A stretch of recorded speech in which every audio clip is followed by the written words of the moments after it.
Hello everybody and welcome to the second episode of the Pixels podcast. I'm your host, Squishy Pixels, and it's been a while. It's really weird being back, but I'm so happy to be back. So basically what happened was I lost internet for the last 3 weeks, and I wasn't too sad about not being able to go on it, because usually, unlike my other people I know, I can entertain myself without the internet. But it was just sad not being able to work. Blogging in particular, I should have just used it as a blessing to take a break or something, but I honestly, well, first off, I enjoy it. I would never take a break unless I was dying or something. Second off, I spent the entire time figuring out ways to blog instead of just going online. I stayed at a relative's house last week and I just sat down and wrote 6 Metopia posts just in case. And then I had one set up for yesterday as well. When this internet situation first happened, I was blogging in school, despite one of my teachers going mental at me. That was really stressful and awkward, and then don't get me started on the podcast, I couldn't even do that, because I did originally plan to record some stuff in advance, but then school happened. For some weird reason, I was behind on coursework, and then my coursework was chosen, so I had to make mine look extra nice and stuff, and then we did a play and drama, and we're working on another play and drama, so it's crazy. And then I had to work on a project for college applications because, I'm finishing high school this year and I need to be looking at that sort of stuff. I need something to do with my life instead of sitting at home eating Oreos and whatever. So that's what I've been up to. And I've also been playing some video games, which probably explains why I was behind in school. I finally got started, but I finally got into Breath of the Wild a bit more, because I pretty much just dropped it off the wayside, because I got it for my birthday in September last year, along with my Switch. Thanks, Mum, by the way. And then I picked up Stardew Valley 2 years later. Not 2 years. And then I picked up Stardew Valley maybe 2 or 3 weeks later, and then that's all I've been playing. I also got Mario Kart 8 Deluxe for my birthday as well, which I just play with my brother the odd time. But Stardew Valley was mainly what I've been playing. And then I picked up Odyssey after that when I was just getting bored of Stardew Valley. That happened, and then I won a contest with Nintendo a few weeks back and bought Sonic Mania, along with some RPGs from the eShops. I just never touched Breath of the Wild, and so when the internet went down, I decided to do it. I decided to play Breath of the Wild, and I defeated my first Divine Beast. I'm not gonna give any spoilers over which one, but I did do it, and it's actually really, the one I picked in particular is really touching, and oh my gosh, the emotions, and okay, maybe I will spoil a wee bit. I want to marry Sidon. I see where all the fuss was about Sidon was. Oh my gosh, please, Nintendo, make Sidon plushies so I can spend all my money on them, please. So, I've also been playing those, RPGs I bought, and playing a bit of Sonic Mania and whatever, and I've fallen into the rabbit hole. I went to a relative's house yesterday and downloaded Fortnite, which is something I just decided to try because it was free. I didn't have time to try it at the relative's house, but I downloaded it and I'm going to try playing it at some point, because I know my sister has some friends who would be willing to play with me, and I'm thinking that's a good opportunity to play because they're not going to judge too much. Either that or they will and I won't know, but I'm thinking, okay, I'm going to try Fortnite, because I did want to get into PC gaming, and so far the only things I've played on my laptop or anything so far is The Sims 3 and Minecraft. I tried Doki Doki Literature Club a little bit, but I never got, well, I did get into it a wee bit, but then I just stopped playing, because I originally wanted to live stream it, but it turns out my internet is too bad to live stream, so I couldn't even do that, so I ended up just deleting it. Luckily it's free anyway. So I ended up just deleting Doki Doki Literature Club, and then just doing other stuff. I think I sat one day, before the internet went out obviously, I sat on The Sims 3 and just played for 8 hours straight. It reminds me of when I was a kid and I would do that, and, I would just sit there and finish games and for 8 hours straight, and my parents would just look at me all concerned, thinking that I had, no social life. Now look at me, I still have no social life. So that's what's been going on with the internet situation, but luckily I'm back and I'm ready to work. Blogs will be back to normal on Monday, and then this podcast will be coming out on the 21st of April, if I'm correct. If not, then hello, it's me from the past. So, we've also been getting really nice weather in Northern Ireland, which doesn't sound like a big deal for a lot of people in America who have like 30-something degree weather and whatever, but it reached 16 degrees the other day. Yesterday it was higher than LA, which is very random. And we never get good weather. It's always raining over here.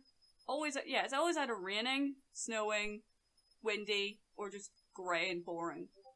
We finally have sunshine, and I'm sitting in my room just talking right now. It's not sunny to the point where I'm boiling in my room. I'm still perfectly fine, but it's still really nice, just looking out the window and it being bright. It backfires though, because I have like these skylight windows in my bedroom, and they would hit my pillow at 9 in the morning, when I usually wake up at 10, unless it's school morning. So that's kind of annoying. So I just spend the morning like under my duvet, but it's really warm, so I feel like I'm in a toaster. One thing I really don't like about hot weather though is everyone is stripping, well, not proper stripping, but everyone's wearing short sleeve tops, shorts, sandals, flip-flops. I'm gonna be like slightly personal, you guys. I'm really self-conscious in short sleeve clothing. I don't know what it is. It's not like I'm trying to hide anything.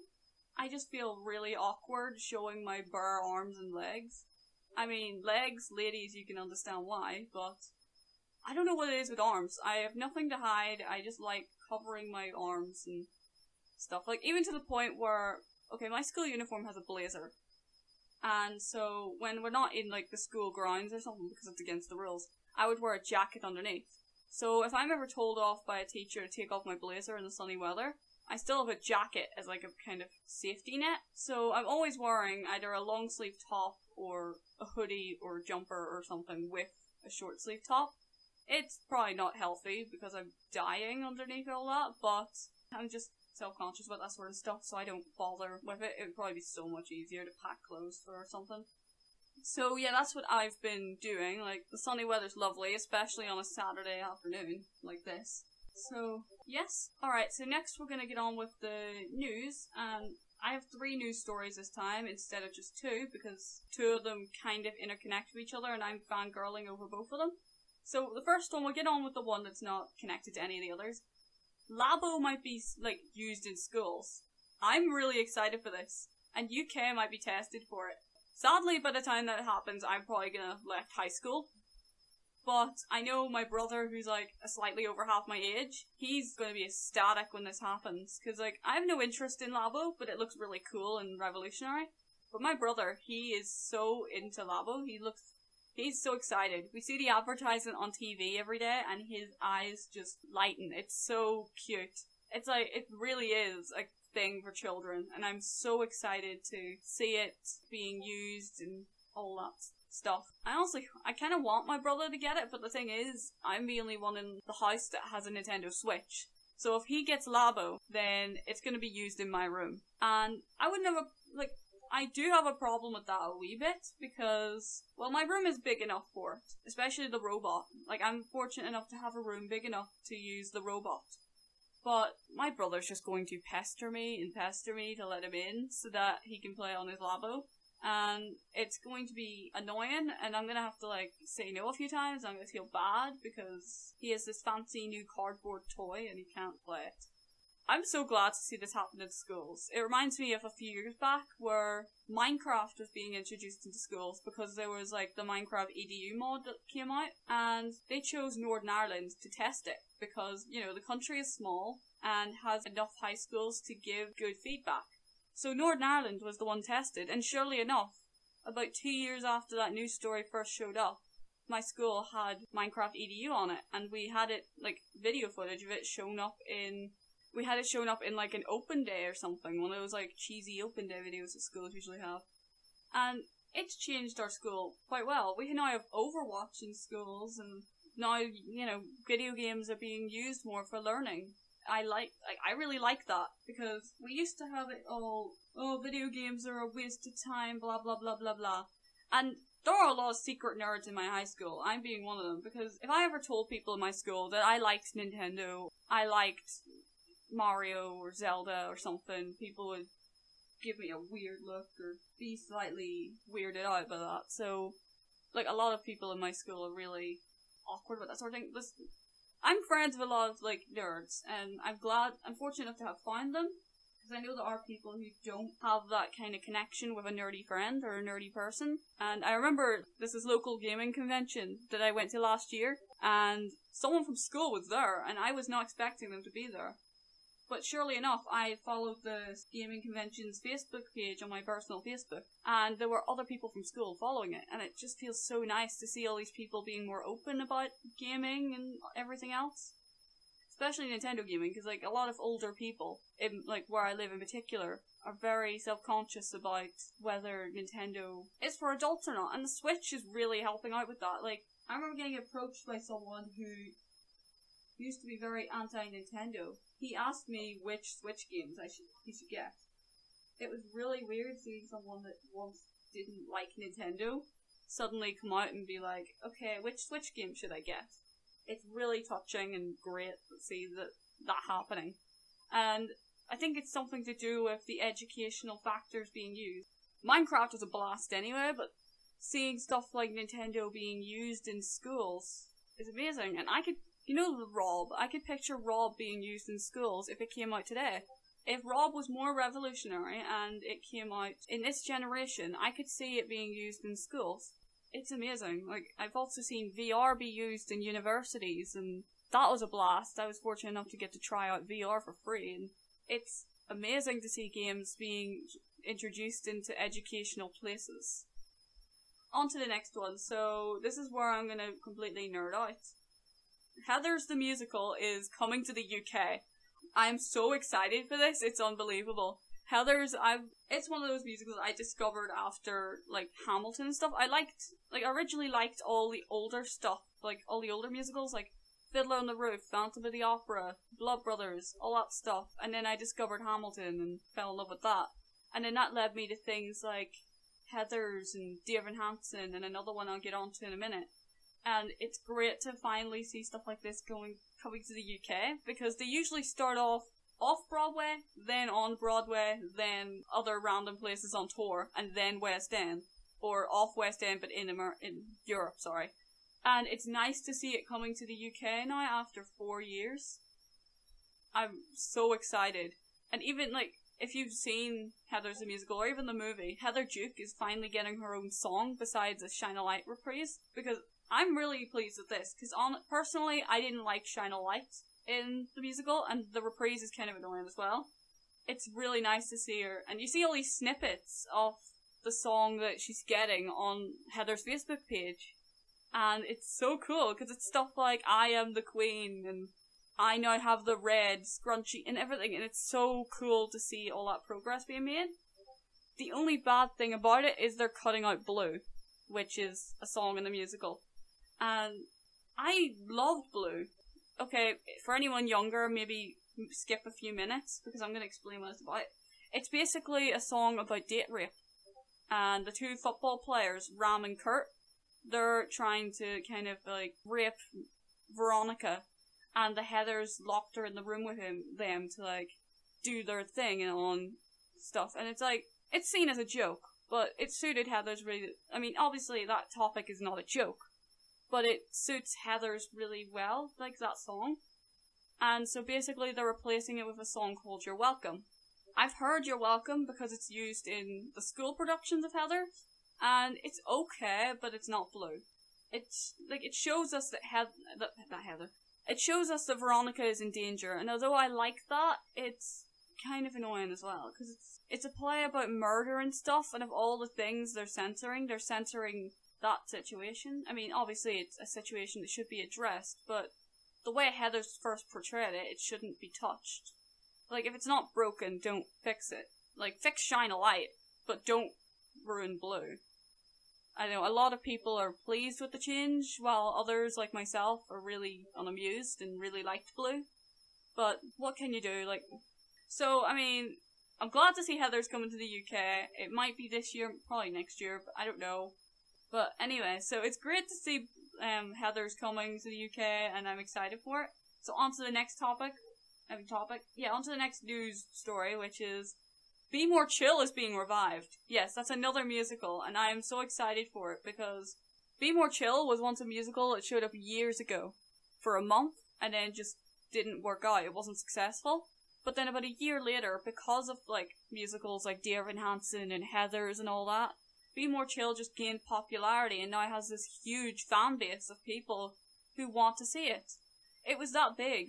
When a school eventually did it for like their school production, people from all around the world came just to see this school production of Be More Chill. And there's even like a bootleg somewhere of it, and I'm not going to be able to see it because I'm nowhere near America. I wouldn't afford to go to America. And so for musicals, I do depend on bootlegs, which is a controversial topic, but which we can get into in a future episode maybe. But I'm really excited that Be More Chill has been revived. It's going to be going for 3 days, and the guy that played Jared from Dear Evan Hansen is playing as Jeremy. Oh my gosh. It's kind of weird, and I'm really looking forward to it. And hopefully, maybe they'll redo the sound. I doubt they'll redo the soundtrack for it, but maybe they will. And I hope that, you know, the guy playing Jared is really good at it, because it could make or break the entire show, since Jeremy is the lead character.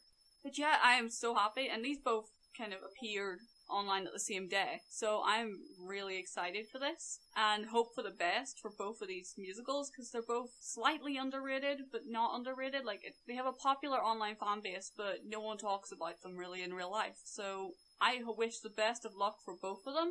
I personally like Be More Chill slightly more than Heathers, but I wish them both luck. And if anyone's wondering, Kindergarten Boyfriend is my favourite Heathers song, and Michael in the Bathroom is my favourite Be More Chill song, so I'm really excited to hear them all new and shiny again. So, yeah. Okay, so the next thing is the question and answer session. I skipped this in the first episode because I was completely unprepared. So this is where I'm going to round up a bunch of random questions, 2 or 3 depending on the topic, and just answer them for you guys. So the first question is, what weird food combination do I enjoy? I was a really weird kid, so I ate a lot of weird food combinations. There was this one I ate when I was younger. Right, in the UK we have this thing called chocolate spread, where it's basically spreadable chocolate. You know, you put it on bread like you do with butter or something like that, and you like, it's chocolate spread. I also tried it with mini marshmallows, and then had a chocolate spread and mini marshmallow sandwich, which was actually delicious. I loved it. Like, it's so, the sugar on the marshmallow, they can't be those weird fake flump, it can't be those weird flump marshmallows. It has to be those weird, like, sugary ones. So, sugary, like, mini marshmallows with chocolate spread and just bread. It's so good, and I love it so much. Another one I like is, I remember I was at a friend's birthday party and they had a chocolate fountain. And I was thinking, what if I put a cocktail sausage in this chocolate fountain? And so I did that and I tried it and it was gorgeous. Oh my goodness. Because like, the juicy-ish feeling of the sausage mixed in with the drippy, warm, hot, like chocolate. It just goes so well together. And I would love to do that again. But I've never been around a chocolate fountain since. And I think everyone except for one other person at that party was concerned for my health at that point. But I'm still alive about 4 years later, so... One more, I think this is a kind of normal one. Milkshake with, like, chips. Fries in America. Like, over here we call them chips. So, dip, like, a chip in, like, a chocolate or strawberry milkshake, and it is amazing. McDonald's in particular have really nice milkshakes that go well with their chips. It's like the salty chip mixed in with a sweet, desserty tasting beverage. It goes really well. Same with ice cream. Like, ice cream suffices as well. Like, if you don't have a milkshake, then do it with ice cream. It's so good. And, like, I'm really weird for having these weird tastes, but just, they go really well together. And now I'm really hungry. I'm gonna have to eat something at the end of this. Alright, so, the next question is, what's the most epic or awkward way I've seen someone quit something? Well, this one's both epic and awkward, because a few months back, we were doing a school production. We were doing, like, a school play. Because I study drama, I was in it and stuff. And we were just all the younger ones left except for the lead characters. And so the lead characters were told to stay and they would just take the lunch with the bigger kids. So one of them left anyway and came back with this panini and just started eating it on stage. And obviously the teachers were proper appalled, yelling at him. And Okay, they've been yelling at him for, like, most of the day, because this show was in 3 weeks, and he was still, like, acting up and stuff. So then, he goes to the teachers, right, that's it, I effing quit, I'm effing done. And so he stormed out with his panini, opened the doors, and slammed them. The entire room went silent, because no one's ever talked to these teachers like that, and we felt kind of bad, because although some of these teachers are really strict sometimes, they're like some of the best teachers in the entire school. So we were appalled at what happened. And someone else, one of my brother's friends actually, he filled in for him in the show. He filled in last minute, learned all his stuff in 3 weeks. We were so proud of him for doing that. All that happened to him, he wrote an apology letter to the teachers, gave them chocolates, and then got suspended for 4 days. Which I don't think was worth it, because you just missed out on, like, the best opportunity to do anything, and they're probably not going to take him again. I was proper appalled, because I wouldn't have dared do that to any of the teachers at all. And I felt so bad for them, because they were stressed out already, because it was in under a month. But then, the fact that they did that, it's so weird and sad that it had to happen so close to the show. It just was. And then, another time, this was something I did. I remember picking my A-levels, and I picked to do a B-Tech so that I could stay in school for an extra year, because I felt like I needed some time to mature. So I decided to pick a B-Tech in ICT, and then repeat my GCSE Maths and English. I had no choice but I had to repeat my GCSE English because I was 1 mark off a C. Oh my goodness. That's another story. And then I decided to repeat my Maths because I could have gotten an A star in my GCSE Maths if they hadn't cancelled the exam on us. So I was forced to do foundation instead of higher in GCSE Maths and ended up with a C, despite getting 100% in one of the exams and 95% in the other exam. So I decided to repeat Maths, and I sat in the first lesson and the teacher was explaining everything. And then, about halfway through the lesson, he noticed that I was sitting there and was like, Squish, you passed your Maths, didn't you? And I looked at him and goes, yes, sir. And then he was like, you don't need to be here, get out, please. And I was like, yes, sir. So I got up and then did, like, the peace sign as I left.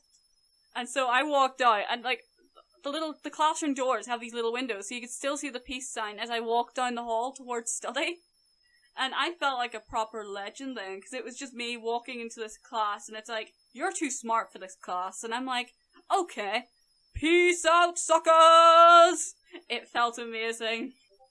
I felt like a proper, like, legend then, and I'll never forget it. Alright, so the last question is, what food have you never eaten but want to try? Oh boy. I'm a picky eater, so there's quite a lot of foods that I've never tried. One major one, people are already getting their pitchforks and stuff out at me. Pizza. I've never tried pizza, but I have a valid reason. Basically, I have a thing when it comes to textures and food. And by textures, I mean I don't like food that's, like, kind of wet, sort of. So I don't eat, like, red sauce. I don't eat sauce or anything. I've only just gotten used to gravy. I love gravy, but only KFC's gravy. So I only started getting used to that and everything else, and I'm still not used to pizza. There's just too many flavours in one bread-shaped thing, and I'm too scared to try it. But I did promise, like, E3 last year, I did say, if Animal Crossing Switch is announced, I would try pizza, and probably post a video on Twitter. I'm gonna follow my word this year as well. So if I try to back out, you guys have this footage to prove me wrong. If Animal Crossing Switch is announced at E3 2018, I will try pizza. You have my word on that. You have my word. Another food is corn. It's just corn in general. It's really weird. I probably put some in my mouth when I was like 4 and then just didn't taste it because I didn't want to touch it because I was weird. And it should be weird because it's kind of weird that I never bothered to try it because corn's usually really sweet and I like sweet things. But I've never bothered to try corn. But I really want to. That's something I will do at some point, but maybe not until I'm ready. Because I'm really picky, a lot of people give me a new food to try and they all keep going on at me about it. Like, I hate the attention. Like, if I have, let's say I take let's say I don't like a Brussels sprouts or something. If I was to put a Brussels sprout on my plate during Christmas dinner, everyone would look at me until I eat it. Or try it or something. And then that would just put me off eating it. Because all this pressure to try it is there and it's just really awkward and stuff. So, usually if I'm trying food, I'll do it discreetly. And then just bring it up after. Like, maybe I didn't like little tomatoes at first. None of my family did, but we just had them because we had those like packaged salads and we just had tomatoes with it. So, I just tried a little tomato while no one was looking. And then I just goes, hey guys, I like little tomatoes. And everyone was like, oh, cool. So I would need to do something like that in order to kind of discreetly try food. Because I'm a really awkward person, I don't like attention. So, yes, pizza and corn are something I really need to get on with. There's plenty of others, but I can't think of them at the top of my head at the moment. So, yeah. Alright, so that leads us to the end of this episode of the podcast. Thank you so much for watching. If you like what you saw, please follow me on Twitter and read Cosmic Acorns. Thank you. Goodbye.